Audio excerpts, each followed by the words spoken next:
integrate it, add wings to your career. Hello everyone, my name is Sumit. Welcome to our channel integrate it. तो अपना theory of structure का part complete हो गया, तो उससे related जितने भी क्वेश्चंस बन सकते हैं अपन आज डिस्कस करते हैं। तो देखो आपकी स्क्रीन पे क्वेश्चन नंबर फर्स्ट आपको दिख रहा होगा, if the total number of reaction component is less than the total number of condition equation available. यानी कि अगर मैं बात करूं कि आपने एक फॉर्मूला देखा होगा, ds का फॉर्मूला क्या होता है, r माइनस आर होता है, r माइनस स्मॉल r। तो r क्या है मेरे पास, number of total number of reactions जो मेरे पास उसमें सपोर्ट्स में गिवन होती है, और ये वाली क्या होती है, स्टैटिक इक्विलिब्रियम। तो ये मेरे पास फिक्स होती है, कितनी होती है, 3। तो इसका कहने का मतलब है कि क्वेश्चन में अपने को ये बोला है यहाँ पे कि total number of reaction component is less than the total number of condition equation available. यानी कि टोटल कंडीशन इक्वेशन अवेलेबल कितनी है, 3 है मेरे पास। अगर ये 3 से भी कम है तो आंसर किस में आएगा, माइनस में आएगा। तो स्ट्रक्चर क्या बन जाएगा मेरे पास, अनस्टेबल। क्लियर है। अगर प्लस में आंसर आए तो क्या हो जाएगी वो उसकी इनडिटर्मिनेंसी। अगर आंसर 0 में आए तो वो क्या हो जाएगा मेरे पास, स्टेबल बोल दो और डिटर्मिनेट बोल दो। अगर आंसर माइनस में आए तो मेरे पास क्या हो जाएगा, अनस्टेबल हो जाएगा। क्लियर है। फिर क्वेश्चन नंबर 2 देखो आपकी स्क्रीन पे दिख रहा होगा कि number of unknown internal force in each member of rigid jointed plane frame is given by, कितना होता है। यानी कि पर्टिकुलर अगर मैं इंटरनल फोर्स की बात करूं रिजिड जॉइंटेड प्लेन फ्रेम में 3 लेते हैं, जैसे मैंने ये बनाया 3 होती है ना, Fx, Fy और Mz। क्लियर है। तो इसका आंसर हो जाएगा सी ऑप्शन। नेक्स्ट क्वेश्चन देखो, नेक्स्ट क्वेश्चन आपको क्या बोल रहा है कि if the line of action of forces in a system of force meet at a point then these forces are called. अपन ने पढ़ा था उसको अपन क्या बोलते हैं, यानी कि जब लाइंस अपने जो रिएक्शंस गिवन है वो किसी एक पर्टिकुलर पॉइंट पे आके मिलती है, जैसे मैंने इनको आगे बढ़ाया तो ये इस पर्टिकुलर पॉइंट पे आके मिल रही है, तो उसको अपन क्या बोलते हैं। ऑप्शंस देखो इसके क्या गिवन है, पैरेलल फोर्सेस नहीं बोलते हैं, नॉन कनकरेंट, बट ये तो एक पॉइंट पे मिल रही है ना, तो इसको अपन क्या बोलेंगे, कनकरेंट।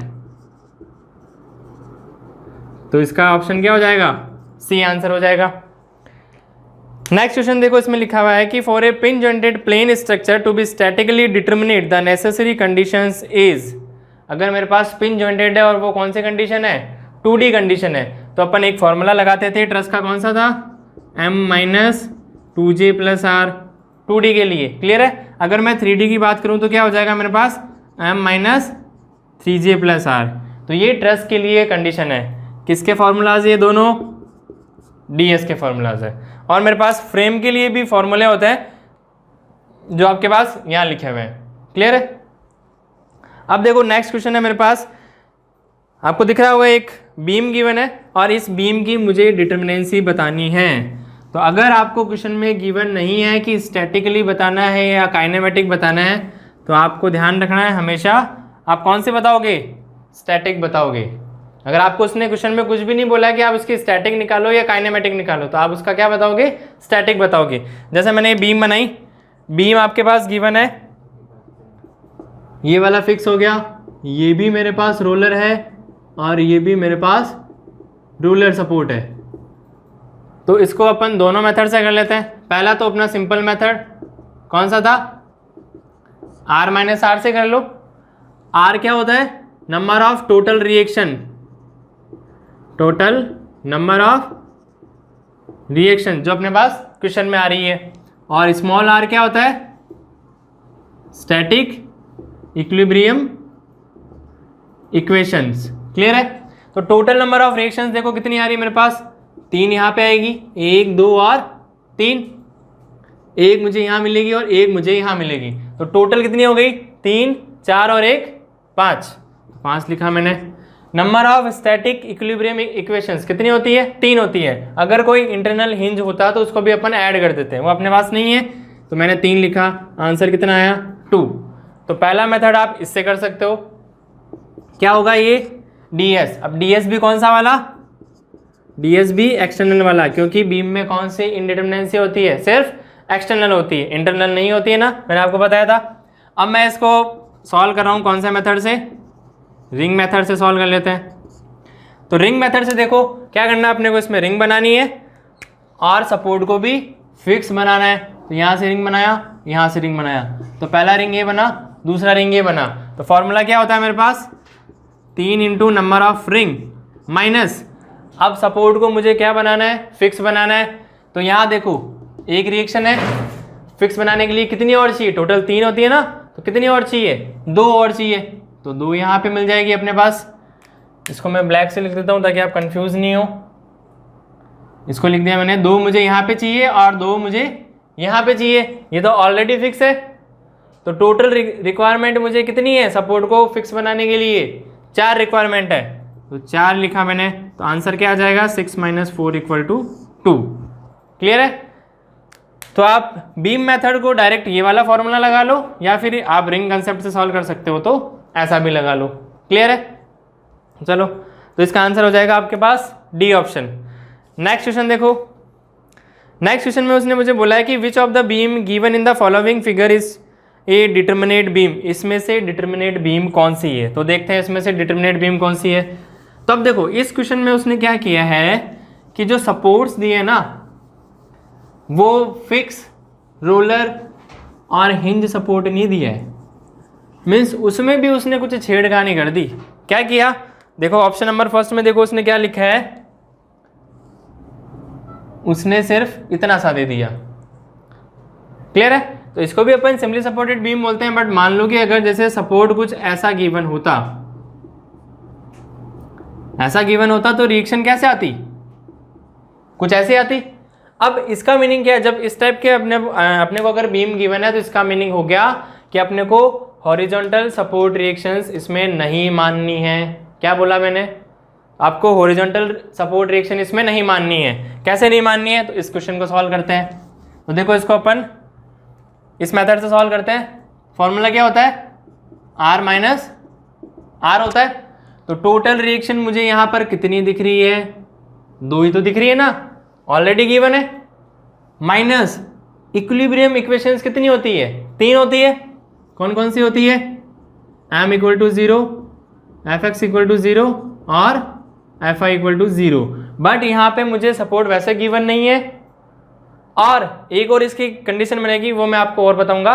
बट देखो अब इस केस में मुझे समेशन fx = 0 नहीं मानना है। समझ में आ रहा है, क्योंकि यहाँ पे मुझे सिर्फ वर्टिकल का काम चल रहा है। वर्टिकल का काम चल रहा है यानी कि ये वर्टिकली मूव हो सकती है बीम, हॉरिजॉन्टली का इसने कुछ नहीं बोला है। क्लियर है। तो मैं अगर यहाँ से बात करूँ तो मुझे नंबर ऑफ इक्विलिब्रियम इक्वेशंस कितनी मिलेगी, सिर्फ 2 मिलेगी। तो स्मॉल r की वैल्यू कितनी हो जाएगी, 2 हो जाएगी। तो आंसर क्या आएगा मेरे पास, 0। यानी कि ऑप्शन नंबर ए क्या हो गया मेरे पास, डिटर्मिनेट बीम। यही मुझे चेक करना था। समझ में आया। अगर आपको ये बीम ऐसे कुछ गिवन होती तो आप 3 लेते हैं, क्योंकि उसमें हॉरिजॉन्टल फोर्स आता। जब हॉरिजॉन्टल रिएक्शन आती तो अपन स्मॉल r की वैल्यू कितनी लेते हैं, 3 लेते हैं। बट जब आपके पास कुछ ऐसी कंडीशन गिवन है तो आप स्मॉल r की वैल्यू कितनी लोगे, 2 लोगे। क्लियर है। एक और कंडीशन में 2 लेनी होती है। कैसे, जब मान लो कि आपके पास कोई लोडिंग गिवन है, यहाँ पे आप रोलर सपोर्ट बना लो और यहाँ से आप इसको फिक्स कर लो, मान लो। क्लियर है। तो जैसे मैंने बता दिया कि यहाँ से यहाँ तक आपके पास यूडीएल गिवन है, यहाँ कोई पॉइंट लोड गिवन है। यानी कि जब वर्टिकल लोडिंग गिवन होती है तब भी अपन ये कंडीशन नहीं मानते हैं। क्लियर है। तो वर्टिकल लोडिंग की कंडीशन में भी अपने को स्मॉल ये समेशन fx = 0 नहीं मानना है। स्मॉल r की वैल्यू कितनी होगी, 2 होगी। तो जब आप इन पे रिएक्शन काउंट करोगे तो आप इसमें रिएक्शन कौन से वाली नहीं लोगे, हॉरिजॉन्टल वाली रिएक्शन आप काउंट नहीं करोगे। क्यों, क्योंकि आपने स्मॉल r में भी समेशन fx = 0 नहीं लिया है। समझ में आ रहा है ना। तो आपको इस क्वेश्चन का आंसर आपको क्या मिल रहा है, इस क्वेश्चन का आंसर मुझे मिल रहा है ऑप्शन नंबर ए। ये ए वाला ऑप्शन क्या है, डिटर्मिनेट बीम को बता रहा है। अब देखो नेक्स्ट क्वेश्चन में मुझे आपकी स्क्रीन पे क्या दिख रहा है। तो देखो नेक्स्ट क्वेश्चन में उसने ये बोला है कि support is said to be the non yielding conditions, यानी कि सपोर्ट को मैं नॉन यील्डिंग कब बोलूंगा? नॉन यील्डिंग का मतलब क्या होता है कि वो जो सपोर्ट है अपनी जगह से नहीं हिल रहा है, वो यील्ड नहीं कर रहा है, नीचे सिंक नहीं हो रहा है।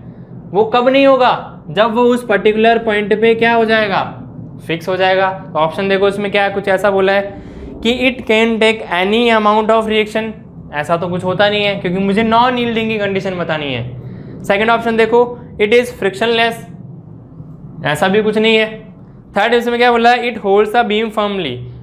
फर्मली का मतलब हुआ कि इसको होल्ड करके रख रहा है, वो वहां से मूव नहीं होने दे रहा है। यानी कि जब वो उसको होल्ड करके रखेगा, वहां से मूव नहीं होने देगा, इट मीन्स अपने को कौन सी कंडीशन मिलेगी? नॉन यील्डिंग की कंडीशन मिलेगी। क्लियर है? तो इसका आंसर हो जाएगा ऑप्शन नंबर सी। तो देखो नेक्स्ट क्वेश्चन में मुझे क्या बोला है, आपकी स्क्रीन पे आपको दिख रहा होगा, body is said to be the equilibrium. ये बॉडी इक्विलिब्रियम कंडीशन में कब होती है? जब वो रोटेट करती है तब होती है क्या? नहीं, जब वो एक जगह स्टेबल होती है। तो ऑप्शन नंबर फर्स्ट, सेकंड और थर्ड देखो क्या लिखा है। तो फर्स्ट आपके पास लिखा है it moves horizontally. Horizontally move नहीं करनी चाहिए, बट इसने बोला है कि हॉरिजॉन्टली मूव करती है, तो गलत हो गया। सेकंड बोला है कि वर्टिकली मूव करती है, और थर्ड बोला है कि रोटेट होती है। ये तीनों कंडीशन नहीं होनी चाहिए, तब वो पर्टिकुलर बीम या फ्रेम क्या होगा? स्टेबल होगा। क्लियर है? तो इसका आंसर हो जाएगा, स्टेबल बोल दो चाहे इक्विलिब्रियम कंडीशन बोल दो, तो उसको अपन क्या बोल सकते हैं? आंसर हो जाएगा डी। क्लियर है? नेक्स्ट क्वेश्चन में क्या बोला आपको, देखो स्क्रीन पे आपको नेक्स्ट क्वेश्चन दिख रहा होगा। तो नेक्स्ट क्वेश्चन में उसने ये बोला है कि if a beam is supported over 3 rollers lying in the same plane. तीन मुझे किसी पर्टिकुलर बीम पे रोलर गिवन है और तीनों क्या है? एक ही लाइन में है। क्लियर है? और उसने आगे मुझे क्या बताया है, उसने ये बोला है कि बीम इज स्टेबल। वो स्टेबल कंडीशन में कब होगी? तो अपन ने स्टेबिलिटी के लिए कंडीशन देखी थी ना, तो उसने ये बोला है कि मान लो ये रोलर सपोर्ट जो गिवन है वो तीनों एक ही लाइन में गिवन है। ओके, अब ये स्टेबल कब होगा? ये स्टेबल कंडीशन में होने के लिए अपने को कोई एक वर्टिकल लोडिंग लगानी पड़ती है। ऐसा ही होता है ना, अगर मैं वर्टिकल लोडिंग लगाऊंगा तब मैं इसको स्टेबल बोलता हूँ, अदरवाइज मैं वर्टिकल लोडिंग नहीं लगाऊंगा तो इसको क्या बोलूंगा? ये क्या है मेरे पास? एक्सटर्नली अनस्टेबल हो गया। क्लियर है? तो अगर मुझे इसको स्टेबल बनाना है तो मैं क्या करूंगा? वर्टिकल लोडिंग लगा दूंगा। तो मुझे ऑप्शन में क्या क्या गिवन है, देखो ऑप्शन में आपके पास गिवन है कि आप कोई भी लोडिंग लगा दो जनरल। दूसरा उसने ये बोला है कि वर्टिकल लगाओ। तीसरा उसने बोला है कि इंक्लाइन लोडिंग है। तो जब देखो अगर इस पर मैं अगर इंक्लाइन लोडिंग लगा दूं, तो जब मैं इस पर इंक्लाइन लोडिंग लगा दूंगा तो इंक्लाइन लोडिंग को हॉरिजॉन्टल और वर्टिकल कंपोनेंट में कन्वर्ट करना पड़ता है, आपको पता है। तो जब मैं इसको हॉरिजॉन्टल कंपोनेंट में कन्वर्ट करूंगा तो ये हॉरिजॉन्टल डायरेक्शन में फोर्स लगाएगा। तो हॉरिजॉन्टल डायरेक्शन में जब फोर्स आएगा तो ये जो पर्टिकुलर बीम है ये आगे मूव होने की कोशिश करेगी। तो वो क्या बन जाएगा मेरे पास? अनस्टेबल बन जाएगा। इट मीन्स लोडिंग तो होनी चाहिए बट इंक्लाइन नहीं होनी चाहिए। कौन सी होनी चाहिए? वर्टिकल। तो ऑप्शन देखो आपके पास क्या लिखा हुआ है, ऑप्शन नंबर बी है, for the loading with no component in the horizontal direction of beam. Horizontal direction में कोई भी कंपोनेंट नहीं होना चाहिए। वो कब नहीं आएगा? जब इंक्लाइन लोडिंग होगी। तो क्योंकि जब इंक्लाइन लोडिंग होगी तो हॉरिजॉन्टल कंपोनेंट आएगा। तो अपने को इंक्लाइन लोडिंग नहीं लेनी है या फिर हॉरिजॉन्टल कंपोनेंट नहीं लेना है, अपने को कौन सी लोडिंग लेनी है? सिर्फ वर्टिकल लोडिंग ही लेनी है। क्लियर है? तो इसका आंसर हो जाएगा ऑप्शन नंबर बी। अब देखो नेक्स्ट क्वेश्चन है। नेक्स्ट क्वेश्चन में उसने मुझे क्या बोला है, नेक्स्ट क्वेश्चन में ये कह रहा है कि if 4 reaction are acting on a beam, if 4 reaction are acting on a beam then the system is, उस सिस्टम को अपन क्या कहेंगे? तो अगर मेरे पास 4 रिएक्शन किसी पर्टिकुलर बीम पे आ रही हो तो उस सिस्टम को अपन क्या कहेंगे? अब उसने मुझे ये नहीं बोला है कि जो 4 रिएक्शन आ रही है वो किस फॉर्म में है, तो आप उसको कैसे बताओगे? मैं इसको ऐसे भी मान सकता हूँ ना, क्योंकि उसने क्वेश्चन में मुझे स्पेसिफाई नहीं किया है। तो मान लो कि मैं 4 रिएक्शन ऐसे मान लूँ। क्लियर है? मैं 4 रिएक्शन कुछ ऐसे मान लूँ। ये वाली कंडीशन कब होगी? जब आपके पास बीम कुछ ऐसी होगी।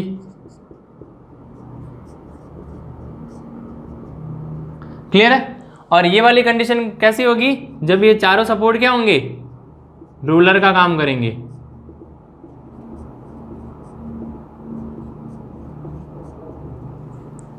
यानी कि मैं इस बीम को कुछ इस फॉर्म में बना दूं तो ये चारों सपोर्ट मुझे कुछ ऐसे दिखेंगे। यानी कि क्वेश्चन नंबर फर्स्ट ये इसका अगर मैं जैसे डायग्राम बना रहा हूँ तो 4 रिएक्शन कुछ ऐसे भी बन सकती है, और इसमें भी मुझे 4 रिएक्शन मिल रही है ना, 2 यहाँ हो गई, 3 यहाँ हो गई, 4 यहाँ हो गई। तो इसका क्वेश्चन का कहने का मतलब है कि आपके पास 4 रिएक्शन गिवन है, बट उसने ये बोला नहीं है कि वो लगाना आपको किस फॉर्म में है। तो आप क्या इसको स्पेसिफाई कर पाओगे क्या?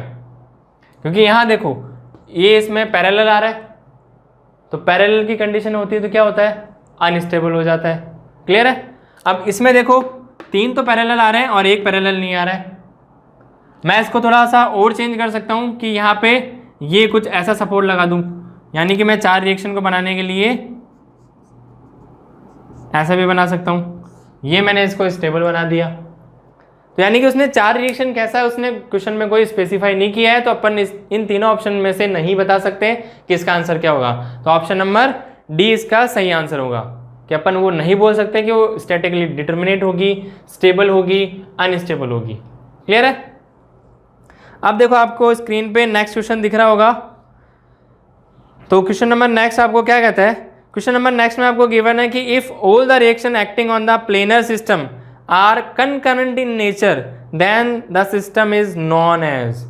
अगर वो कंकरेंट होता है नेचर में तो उसको अपन क्या बोलते हैं? क्योंकि एक्सटर्नली स्टेबल होने के लिए क्या कंडीशन गिवन होती है कि वो क्या होना चाहिए, नॉन पैरेलल होना चाहिए और दूसरा नॉन कंकरेंट होना चाहिए। अगर वो कंकरेंट गिवन है तो मैं उसको क्या बोलूंगा, अनस्टेबल बोलूंगा। क्लियर है?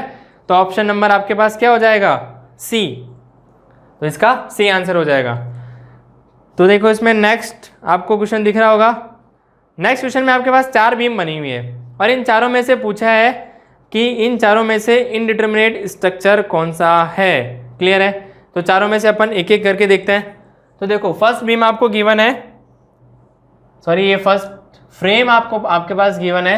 यहाँ जो सपोर्ट गिवन है ये हिंज सपोर्ट है, और यहाँ जो आपको सपोर्ट गिवन है वो कौन सा है, रोलर सपोर्ट है। ठीक है, कुछ ऐसा फ्रेम बना हुआ है। इसकी मुझे क्या बतानी है, डीएस बतानी है। अभी बता देते हैं। क्या करो, रिंग बना दो, बना दी।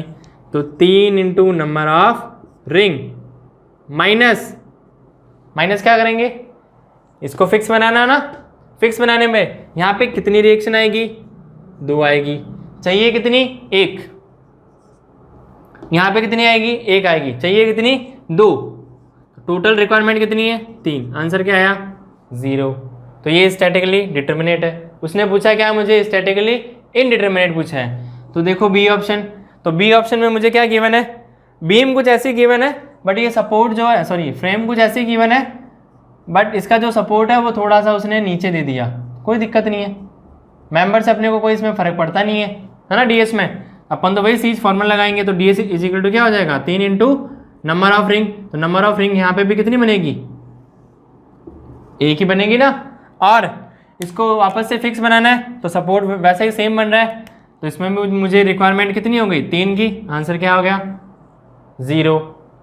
ऑप्शन नंबर सी देखो, सी ऑप्शन में मुझे उसने क्या बोला है कि दोनों सपोर्ट आपको कौन से दे दिए, पिन सपोर्ट दे दिए।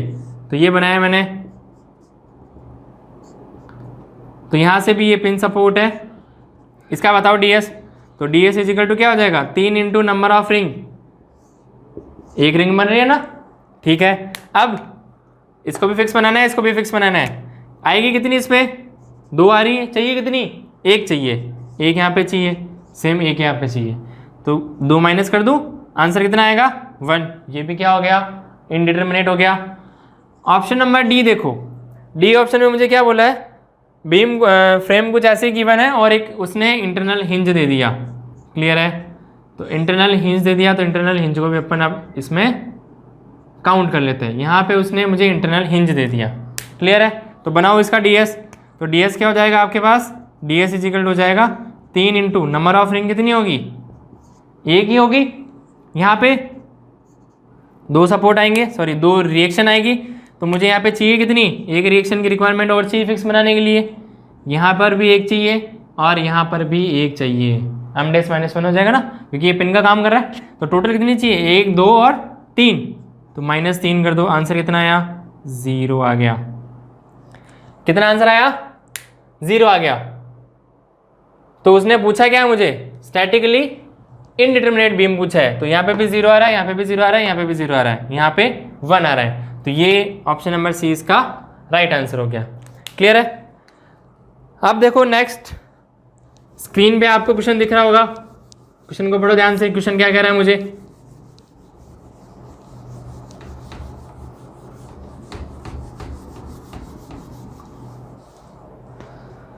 तो जो नेक्स्ट क्वेश्चन है आपको, उस क्वेश्चन में मुझे ये कहा है कि the moment required to rotate the near end, the moment required to rotate the near end at of a prismatic beam through the unit angle without translation the far end being fixed. जब far and fix होता है तो moment required कितना होता है? पढ़ा था अपन ने, कितना होता है?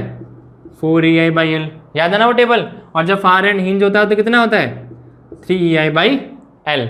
क्लियर है? तो इसका आंसर हो जाएगा अपने पास option number D. Next question देखो, नेक्स्ट क्वेश्चन आपको स्क्रीन पे क्या बोल रहा है? नेक्स्ट क्वेश्चन मुझे ये कह रहा है कि the moment distribution method is suitable for, किसके लिए? पहला लिखा है पिन जॉइंटेड ट्रस, दूसरा लिखा है रिजिड फ्रेम, तीसरा लिखा है स्पेस फ्रेम और चौथा लिखा है ट्रस बीम। तो इन चारों में से किसके लिए सुटेबल होता है? तो इन चारों में से जो ऑप्शन नंबर सी है और ऑप्शन नंबर बी है, उसमें देखो एक लिखा है रिजिड फ्रेम, एक लिखा है अपने पास स्पेस फ्रेम। तो स्पेस फ्रेम के अपन ने कोई क्वेश्चन नहीं किए थे ना, याद होगा आपको। अपन ने क्वेश्चन कौन कौन से किए थे? एक तो किया था कंटिन्यूस बीम का और दूसरा किसका किया था? रिजिड फ्रेम का। तो यहाँ पे कंटिन्यूस बीम ऑप्शन में गिवन नहीं है, तो कौन सी गिवन है? रिजिड फ्रेम गिवन है। तो ऑप्शन नंबर बी आपके पास इसका सही आंसर होगा। क्लियर है? तो क्वेश्चन नंबर नेक्स्ट मुझे क्या कह रहा है? The simplest geometric form of the truss. जब भी अपन ट्रस बनाते हैं, तो जैसे ये मेरे पास ट्रस बना हुआ है, तो इसकी सिंपलेस्ट फॉर्म कौन सी होती है? सिंपलेस्ट फॉर्म कौन सी होती है? ट्रायंगल होती है। क्लियर है? ट्रायंगल बनाते हैं, यानी कि अगर मैंने इसमें एक और कोई मेंबर ऐड कर दिया तो वो मुझे क्या शो करता है? उसकी इनडिटर्मिनेंसी शो कर रहा है। ये अपन ने इसकी शॉर्ट ट्रिक्स में देखा था ना। तो इसकी सिंपलेस्ट फॉर्म कौन सी होती है? ट्रायंगल होती है। यानी कि ट्रस बनाने के लिए कम से कम एक ट्रायंगल तो चाहिए होता है, यानी कि सारे ट्रायंगल्स होने चाहिए ऐसे। और जितने मुझे वो ट्रायंगल के अलावा जितने भी एक्स्ट्रा मेंबर दिखेंगे वो मुझे क्या देगा? इंटरनली इनडिटर्मिनेंसी देगा। याद किया ना आपने? अब देखो नेक्स्ट क्वेश्चन, नेक्स्ट क्वेश्चन में उसने क्या बोला है? बहुत ही अच्छा क्वेश्चन है ट्रस का अपने पास। तो एक ट्रस गिवन है, shown in figure the force निकालना है। कौन से मेंबर में निकालना है? बी सी मेंबर में निकालना है। अभी निकाल देते हैं। तो क्वेश्चन को देखो, और सबसे पहले क्वेश्चन ऐसे ट्रस के क्वेश्चन को देख के अपन क्या सोचते हैं? ट्रस के क्वेश्चन को देखते ही अपने को दोनों क्लोज याद होने चाहिए। तो याद है क्या आपको दोनों क्लोज? दोनों कैसे याद है? जैसे मैं इसका डायग्राम बनाता हूं, ये कौन सा मेंबर है? ये सी मेंबर है। ये कौन सा मेंबर है? ये बी मेंबर है। और ये कौन सा मेंबर है? डी मेंबर है। ए लोडिंग जो मुझे गिवन है वो 100 टी टन मान लेते हैं अपन इसको। ये 100 टी की लोडिंग गिवन है और एंगल कुछ गिवन है 30 डिग्री। तो चार ऑप्शन आपके पास गिवन है। फोर्स किस में निकालना है? बी सी में निकालना है। ठीक है, बी सी में मुझे फोर्स निकालना है। इसमें कौन सी कंडीशन बन रही है? केस नंबर फर्स्ट बन रहा है ना। इस पॉइंट पे दो मेंबर कनेक्टेड है और दोनों मेंबर कोलिनियर है क्या? नहीं है। और क्या उस पर्टिकुलर जॉइंट पे लोडिंग लग रही है क्या? नहीं लग रही है। तो उन दोनों मेंबर में फोर्सेस की वैल्यू क्या होगी? मेरे पास 0 होगी। यानी कि इस वाले मेंबर में भी फोर्स 0 और इस वाले मेंबर में भी फोर्स 0। आंसर क्या आएगा? 0। क्लियर है? चलो नेक्स्ट क्वेश्चन देखो, स्क्रीन पे आपको दिख रहा होगा। ये अपने इसका अजम्पशंस पढ़ा था, याद है ना। तो क्या बोला? In a truss it is assumed that the member are jointed by the smooth pin, है ना। क्लियर है? नेक्स्ट क्वेश्चन देखो, अब आपके पास स्क्रीन में आपको दिख रहा होगा।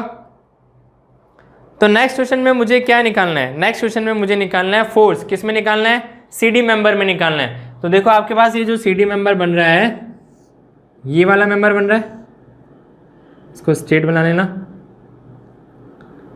ये आपके पास सीडी मेंबर बन रहा है। तो ये पर्टिकुलर कौन सी कंडीशन बन रही है? केस नंबर 2 बन रहा है ना। तो क्वेश्चन आपको वहां दिख रहा है, ये केस नंबर 2 बन रहा है। यानी कि दो क्या है मेरे पास? कोलिनियर है, तीसरा वाला कोलिनियर नहीं है और उस पर्टिकुलर जॉइंट पे मुझे कोई लोडिंग गिवन नहीं है एक्सटर्नल। तो थर्ड वाले मेंबर में, इस मेंबर में फोर्स की वैल्यू कितनी होगी? 0 होगी, तो आंसर क्या आएगा 0, ऑप्शन नंबर सी। अब देखो एक नेक्स्ट क्वेश्चन आपको स्क्रीन पे गिवन होगा, क्या लिखा है, there is no bending stress in the truss due to the, ये क्या करते हैं अपन, अजम्पशंस मानते हैं ना कि ट्रस पे मेंबर में बेंडिंग नहीं आती है, मान के चलते हैं अपन, तो ऑप्शन नंबर ए आपके पास सही हो जाएगा, ये अपन अजम्पशंस मानते हैं। नेक्स्ट क्वेश्चन देखो आपकी स्क्रीन पे आपको दिख रहा होगा, कोई एक ट्रस गिवन है, चलो ये ट्रस बना लेते हैं। इसी से सिमिलर एक आपको नेक्स्ट क्वेश्चन दिखेगा, तो इस क्वेश्चन में अपन दोनों क्वेश्चंस को पैरेलल साथ में लेके चल रहे हैं, तो इसका डायग्राम बनाना, आपको डायग्राम कैसा दिख रहा है, एक कुछ रेक्टेंगल टाइप का बना हुआ है, ठीक है, एक मेंबर ऐसे कनेक्टेड है A B C D E F, ठीक है, ये लिख दिया मैंने ए बी सी डी ई और एफ, क्लियर है। अब मैंने यहाँ पे ये दो सपोर्ट भी बना दिए, जैसा कि क्वेश्चन में आपको दिख रहा होगा, ये मैंने बना दिया।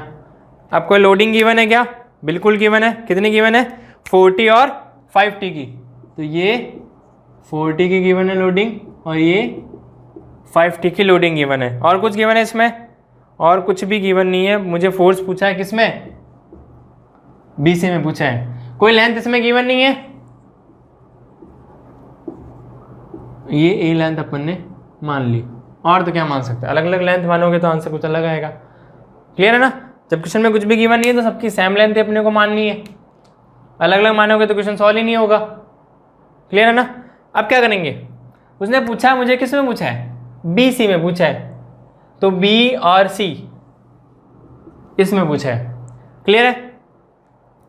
तो मैंने कहा था कि इसमें अपन क्या करते हैं, पहले तो दो चीज़ें देखते हैं, दोनों केसेस बन रहे हैं क्या, यहाँ पे कुछ रिएक्शंस आएगी, दो आएगी ना, तो वो जो दोनों रिएक्शंस है उसकी मुझे कुछ ना कुछ वैल्यू निकालनी पड़ेगी।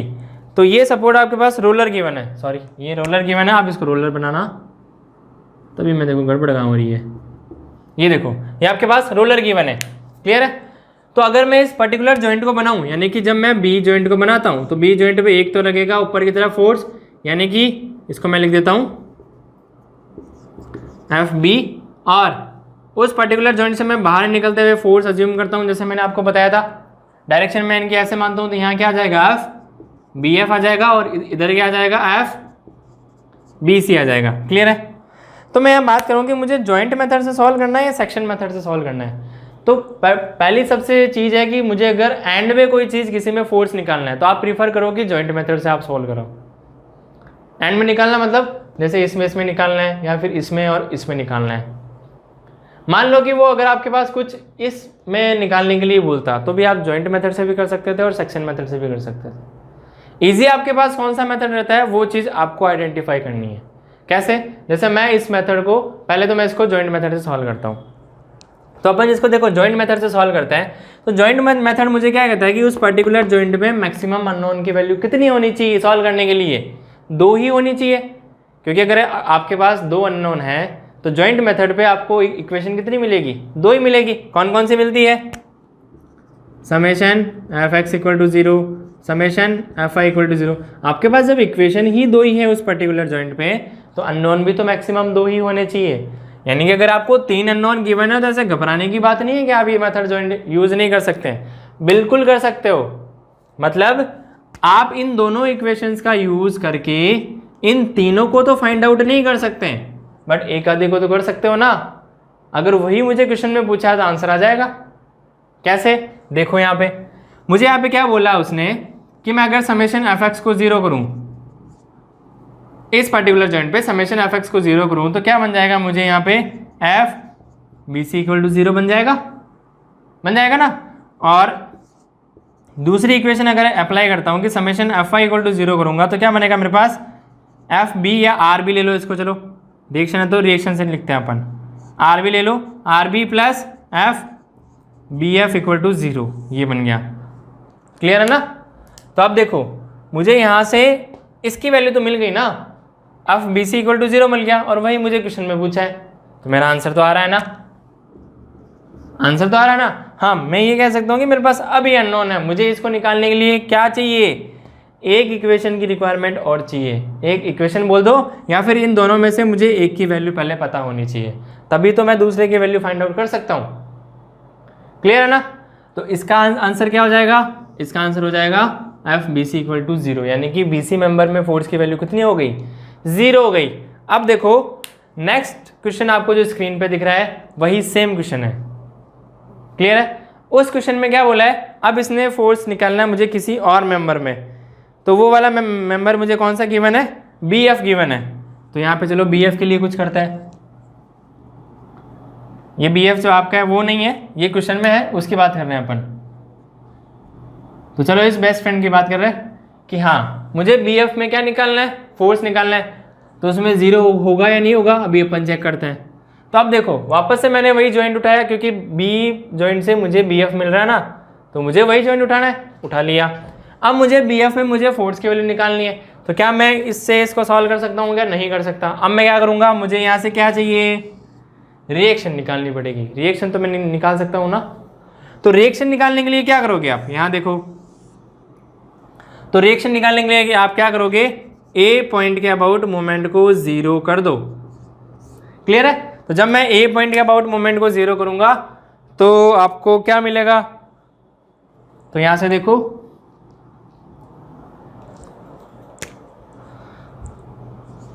तो मैं ए पॉइंट के अबाउट मोमेंट को 0 करता हूं, तो ए पॉइंट के अलावा कितने फोर्सेस आपको दिख रहे हैं? पहला ये दिख रहा है, दूसरा ये दिख रहा है, और तीसरा यहाँ पे जो वर्टिकल रिएक्शन आएगी वो दिख रही है।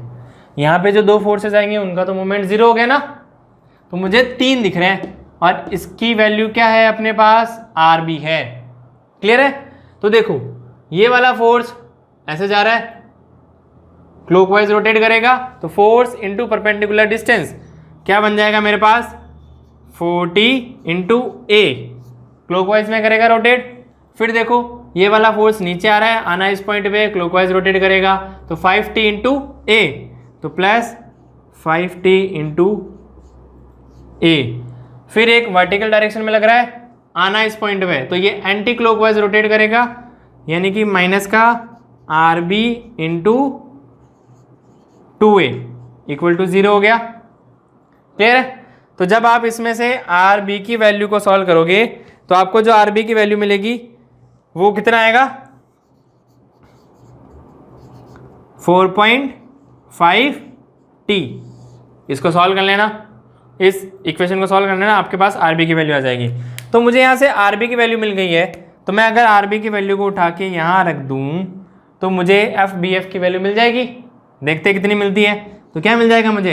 F B F is equal to क्या हो जाएगा? माइनस का आरबी, और वैल्यू कितनी आ रही है आरबी की? तो माइनस का 4.5t। ये आंसर आया। तो इसको मैं ऐसे भी लिख सकता हूँ, माइनस हटा के क्या लिखूंगा? कंप्रेशन लिखूंगा। क्लियर है? क्योंकि अपन जॉइंट से दूर जाते हुए डायरेक्शन कौन सी मानते हैं? हमेशा टेंशन में मानते हैं। प्लस में आ रहा है तो टेंशन में आंसर होगा, और माइनस में आ रहा है तो कंप्रेशन में आंसर होगा। क्लियर? समझ में आया? क्लियर है? तो आपको जॉइंट मेथड को कैसे यूज करना है आई होप आपको समझ में आ गया होगा। देखो नेक्स्ट क्वेश्चन आपको स्क्रीन पे दिख रहा होगा। क्या दिख रहा है बताओ जल्दी से। नेक्स्ट क्वेश्चन में उसने मुझे ये बोला है कि the influence line for the any stress function are used obtaining the maximum value due to the. उसमें कौन सी लोडिंग हो सकती है? उसमें पॉइंट लोड भी हो सकता है, यूडीएल भी हो सकता है, और सेवरल लोड भी हो सकता है। सेवरल लोड की कंडीशन कौन सी होती है? कि मान लो मेरे पास number of point load given है, कुछ ऐसी कंडीशन गिवन है, तो इसके लिए भी अपन इन्फ्लुएंस लाइन डायग्राम बनाते हैं। क्लियर है ना? तो ऑप्शन नंबर डी आपके पास आंसर हो जाएगा इसका। अब देखो नेक्स्ट क्वेश्चन में उसने मुझे क्या बोला है? The bending moment of at any section of an arch is equal to the vertical intercept between. Vertical intercept between, option देखो ए बी सी डी में क्या लिखा हुआ है। अब देखो इसने मुझे पूछा है बेंडिंग मोमेंट, पूछा है किसी पर्टिकुलर सेक्शन में, पूछा है आर्च की, और पूछा है कि वो किसके बराबर होगा। तो वो जो वर्टिकल इंटरसेप्ट होता है वो किसके बीच में होता है? वो लीनियर आर्च और the centre line of the actual arch के बीच में होता है। यानी कि जब आप ये आर्च में पढ़ोगे ना, तो ये लीनियर आर्च और सेंटर लाइन जो अपने पास इसकी होगी उनके बीच में कोई एक वर्टिकल इंटरसेप्ट होता है। तो यहाँ आपने को इसका ध्यान नहीं रखना है, अपने को ये एक एडीज थ्योरम है। जब आप आर्च का टॉपिक पढ़ते हो तो आर्च के टॉपिक में आपने पढ़ा होगा एक स्टार्टिंग में आर्च के लिए एक एडीज थ्योरम आती है। कौन सी थ्योरम बोला है मैंने? एडीज थ्योरम आती है। तो उसका ये स्टेटमेंट है, तो ये स्टेटमेंट आपको डायरेक्ट ध्यान रखना है। क्लियर है? तो vertical intercept between the linear arch and the centre line of the actual arch, ये आपको कहीं ऑप्शन में गिवन है क्या? ए बी सी में कहीं गिवन नहीं है, तो ऑप्शन नंबर डी क्या है मेरे पास? नन ऑफ दीज, ये आंसर होगा। क्लियर है? तो ये स्टेटमेंट की फॉर्म में पूछा है और इन तीनों में से कोई स्टेटमेंट को फुलफिल नहीं कर रहा है, तो ऑप्शन नंबर डी आंसर हो गया। अब देखो आपके पास नेक्स्ट क्वेश्चन आपको दिख रहा होगा, एक आर्च का क्वेश्चन है, बहुत ही अच्छा क्वेश्चन, अभी कर लेते हैं अपन। वैसे आर्च के न्यूमेरिकल आने के चांसेस होते हैं, जिसमें सिंपल चीज़ है, जैसे आप बीम वगैरह सॉल्व करते हो ना, वैसे ही आपको आर्च का सॉल्व करना है। तो आर्च के क्वेश्चन को आप कैसे सॉल्व करोगे अभी देखते हैं। सॉरी। तो देखो आपके पास जो नेक्स्ट क्वेश्चन आपको स्क्रीन पे दिख रहा है उसका डायग्राम बनाओ सबसे पहले तो, ठीक है? तो नेक्स्ट क्वेश्चन का आप डायग्राम बनाओ। क्वेश्चन जैसा बोलता गया है वैसा वैसा आप डायग्राम बनाते जाओ। तो वैसे मैं अगर डायग्राम बना रहा हूँ, देखो मुझे क्या मिल रहा है। क्वेश्चन ने बोला कि एक isolated load W is acting at the distance A from the left hand support of the 3 hinge arch of the span 12 and rise कितना गिवन है? Small h hinge at the crown. तो मैंने एक 3 hinge arch बनाया सबसे पहले, तो कौन सा आर्च बनाया है? 3 हिंज आर्च बनाया है, ठीक है? और जो सेंटर आइज है, जो सेंटर हिंज है वो कहाँ पे है? क्राउन पे है। तो इस लाइन को आप थोड़ा सही कर लेना, ये मैंने बना दिया, ठीक है? तो सेंटर जो हिंज है वो क्राउन पे है और राइज मुझे कितना गिवन है? राइज मुझे क्वेश्चन में गिवन है स्मॉल h। टोटल डिस्टेंस कितनी है? 12 गिवन है। क्लियर है भाई? आगे उसने क्या बोला है कि लोडिंग जो गिवन है वो लेफ्ट साइड से a मीटर डिस्टेंस पे है। ये मैंने स्मॉल a मीटर डिस्टेंस पे यहाँ पे W की लोडिंग लगा दी। क्लियर है? उसने मुझे कुछ बोला है क्या आगे? उसने ये बोला है कि आप वर्टिकल रिएक्शन निकालो आर्च की। तो ठीक है, मुझे वर्टिकल रिएक्शन निकालनी है, मुझे VA और VB का उसने कुछ बोला नहीं है, अपन दोनों निकाल लेते हैं। जो ऑप्शन अपने पास बैठेगा वो उसका आंसर हो जाएगा। तो VA और VB अपन दोनों कैलकुलेट कर लेते हैं। क्लियर है? तो देखो आज के क्वेश्चन में रिएक्शंस कैसे निकालते हैं। तो पहली चीज़ देखो, यहाँ पे एक रिएक्शन यहाँ लगेगी और दूसरी रिएक्शन कहाँ लगेगी? ऐसे लगेगी। और यहाँ पे एक रिएक्शन ऐसे लगेगी और एक रिएक्शन ऐसे लगेगी। जब आप केबल का टॉपिक पढ़ते हो तो केबल में क्या होता है, आपकी जो रिएक्शंस लगती है वो बाहर की डायरेक्शन में लगती है, और यहाँ मैंने क्या बनाया है? अंदर की डायरेक्शन में बनाया है। क्यों? क्योंकि जब एक आर्च पे आप लोड लगाओगे तो आर्च ऐसे फैलने की कोशिश करेगा, तो रिएक्शन में क्या करना है? उसको वापस अंदर लाने की कोशिश करनी है।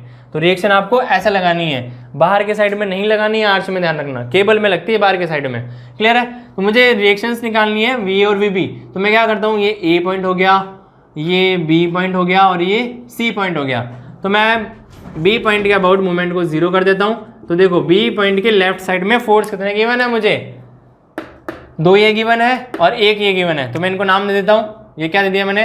RA और HA, और इसको मैंने नाम दे दिया VB और HB। तो मुझे इसमें निकालना है, वर्टिकल रिएक्शन निकालनी है, और वर्टिकल रिएक्शन भी चलो दोनों निकाल लेते हैं अपन। B पॉइंट के अबाउट मूवमेंट को 0 किया है, तो B के लेफ्ट साइड में 1 2 3 फोर्स है, तीनों का मूवमेंट बना दो। तो कैसा बनेगा? RA इंटू 12 क्लॉकवाइज रोटेट करेगा, फिर HA जा रहा है उसी पॉइंट से पास हो रहा है तो 0 हो गया। फिर आ रहा है अपने पास W किलो न्यूटन का लोड दिख रहा है, नीचे की डायरेक्शन में जा रहा है, जाना है इस पॉइंट पे तो एंटी क्लॉकवाइज रोटेट करेगा, तो माइनस में आएगा। और डिस्टेंस कितनी बचेगी? टोटल में से पीछे वाला डिस्टेंस माइनस कर दो, क्योंकि फोर्स इनटू परपेंडिकुलर डिस्टेंस, तो ये वाला फोर्स है और इन दोनों के बीच के परपेंडिकुलर डिस्टेंस मुझे ये मिलेगी। तो 12 में से पीछे वाला डिस्टेंस कितनी है? तो 12 माइनस A इक्वल टू 0 हो गया। बस यही फोर्स है ना, क्योंकि HA का तो क्या हो गया था? 0 हो गया था, क्योंकि वो उसी एक्सिस से पास हो रहा है। तो यहाँ से मुझे RA की वैल्यू कितनी मिलती है? देखो क्या मिलेगी? W/12 और 12 माइनस A। क्या ऑप्शन में दिख रहा है क्या आपको? देखो नहीं दिख रहा है, तो मीन्स RA ऑप्शन में नहीं दिख रहा। तो अब मुझे क्या निकालना पड़ेगा? RB निकाल लूँ। RB कह दो चाहे VB कह दो, एक ही बात है। RB निकालना है। RB कैसे निकालूंगा? आपको एक जनरल इक्वेशन पता है क्या होती है? जो रिएक्शंस है मेरे पास, यानी कि यहाँ पे अपन ने क्या किया है? समेशन Fy इक्वल टू 0 किया है, यानी कि वर्टिकल डायरेक्शन में 2 फोर्स लग रहे हैं ऊपर की डायरेक्शन में, और तो डाउनवर्ड डायरेक्शन में जो फोर्स लग रहा है वो बराबर होगा ना इक्विलिब्रियम बनाने के लिए। तो मैं इस इक्वेशन को यहाँ यूज़ कर दूँ तो क्या बनेगा मेरे पास, टोटल W में से RA को माइनस कर दूँ। क्लियर है? तो जब आप टोटल W में से इस RA को माइनस करके जब सॉल्व करोगे तो आपके पास जो आंसर आएगा वो आएगा WA/12। इसको सॉल्व कर लेना, यही आंसर आ रहा है। तो ऑप्शन नंबर ए सही हुआ आपका पास। ठीक है, तो इस टाइप के क्वेश्चन को आपको ऐसे सॉल्व करना है। क्लियर है? तो नेक्स्ट क्वेश्चन देखो, आपकी स्क्रीन पे आपको दिख रहा होगा, ए 3 hinge arch is generally hinge at it supports, और कहाँ पे हो सकता है, 1/4 स्पान पे हो सकता है, क्राउन पे हो सकता है, या कहीं भी हो सकता है, या नन ऑफ दिस। अगर 3 hinge आर्च होती है तो जरूरी नहीं है कि सेंटर पे ही हिंज होना है, कहीं पे भी हो सकता है आर्च में। क्लियर है? तो ऑप्शन नंबर क्या हो जाएगा मेरे पास, सी इसका सही आंसर होगा। नेक्स्ट क्वेश्चन देखो, आपको स्क्रीन पे दिख रहा होगा, क्या गिवन है, if A 3 hinge parabolic arch is carrying a UDL W per unit length over the entire span, अगर उस कंडीशन में मुझे क्या मिलेगा, यानी कि एक आपके पास 3 hinge आर्च गिवन है, ये मैंने 3 hinge आर्च बना दिया। ठीक है, ये मैंने 3 hinge आर्च बना दिया, और इस पे क्या गिवन है, UDL गिवन है, W पर यूनिट, क्या बोला उसने, W पर यूनिट लेंथ बोला है, तो यहाँ लिख दो W पर यूनिट लेंथ के हिसाब से उसने बोला है। और मुझे वो क्या कहना चाह रहा है, ऑप्शन नंबर फर्स्ट पढ़ो। ऑप्शन नंबर फर्स्ट में उसने ये बोला है कि हॉरिजॉन्टल थ्रस्ट इज WL²/8H। क्या H की वैल्यू यहाँ पे WL²/8H होती है, अपन ने फॉर्मूला पढ़ा था, अगर आपको याद हो तो। आज के जब सारे फॉर्मूले देखे थे ना, उसमें UDL के केस में यही आ रहा था, WL²/8H, मतलब ऑप्शन नंबर ए सही है। फिर ऑप्शन नंबर बी पढ़ो, क्या बोला है, shear force will be 0 through out, और ऑप्शन नंबर सी बोला है कि bending moment will be 0 through out. यानी कि मुझे इस कंडीशन में जब 3 hinge आर्च आपके पास गिवन होता है और उस पर UDL की कंडीशन होती है, तो मुझे उसमें शेयर फोर्स और बेंडिंग मोमेंट क्या मिलता है, 0 मिलता है। तभी अपन आर्च को प्रेफर करते हैं कंपेयर टू द लिंटल। तो ऑप्शन नंबर ए तो सही था, ऑप्शन नंबर बी और सी भी सही हो गया। तो देखो आपके पास ऑप्शन नंबर डी में क्या कह रहा है कि ऑल ऑप्शन आर करेक्ट, तो मेरे पास ये तीनों ऑप्शन करेक्ट हो गए। तो क्लियर? तो अभी तक अपन ने जितने भी ऑब्जेक्टिव क्वेश्चंस किए हैं तो ऑलमोस्ट अपन ने कंप्लीट कर लिए हैं। तो इसकी आप और प्रैक्टिस कीजिए, और अगर किसी को डाउट आता है तो वो हमें भेज सकता है। धन्यवाद। Thank you for watching the video. Please like, share and subscribe the channel Integrated.